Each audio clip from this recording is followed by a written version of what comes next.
flow graph is one of the methods of control system representations. It can be said that one of the alternative methods of block diagram representation. Signal flow graph was developed by S.J. Manson. It uses the gain formula to find overall transfer function of the system. There are certain advantages with the signal flow graph method. As I said, it uses the gain formula which simplifies the solution of the obtaining overall transfer function of the system, and it takes very less time and energy while solving the problems.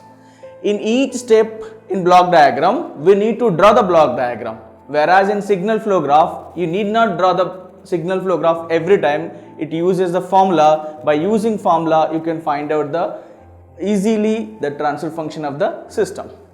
And this signal flow graph, as like your block diagram, it has a drawback that it can be used only for linear time invariant system, where we cannot use this for any non-linear system or time varying system.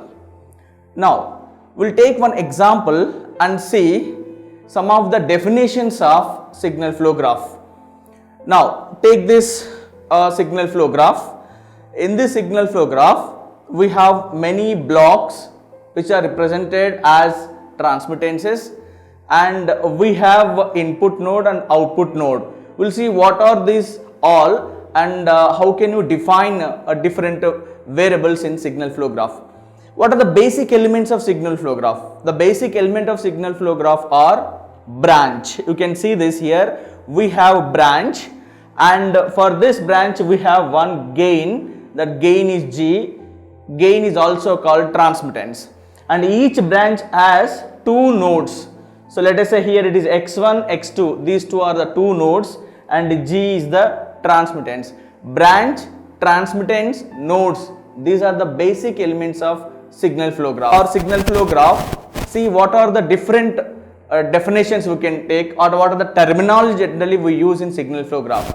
Now, so in this signal flow graph, we say the starting node. The starting node is called the input node, or it is also called the source node.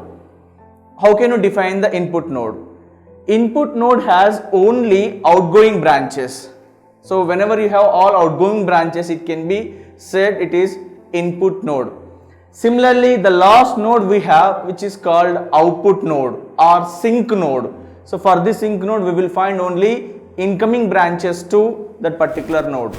What about the remaining nodes? The remaining nodes are called generally mixed nodes. Means at each node we have both incoming branches as well as the outgoing branches. Now apart from this, as I said just now, we have the transmittance. What is the transmittance? It is the gain of that particular branch. So you can see here, these are the gains A1, 2, A2, 3, A3, 4, all these things are gains or transmittance of the signal flow graph. Not only the transmittance, we can also say forward path. What is the forward path? We can define the forward path as, basically it is a path which starts from the input node and goes along with the direction, whatever the direction is indicated, and reaches the output node. So what is that path? When you take this path, no node should be repeated more than once.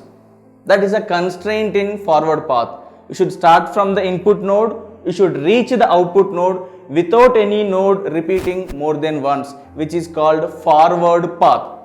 Similarly, you can define the loop.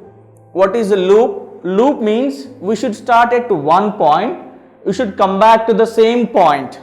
Is there any path exist?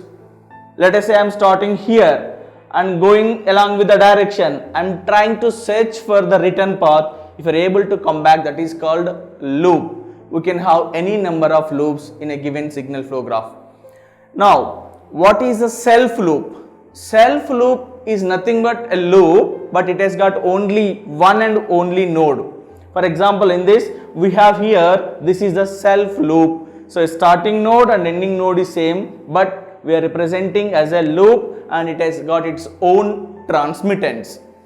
Now, what is the forward path gain?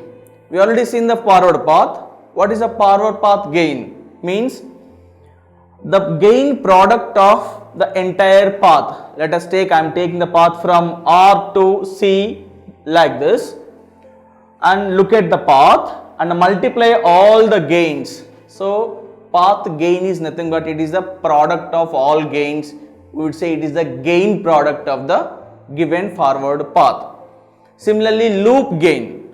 So loop gain is also product of the gains of any given loop. Let us take, if you take this simple loop, in this loop just find out what is the overall loop gain, multiply them, so that we will get the loop gain.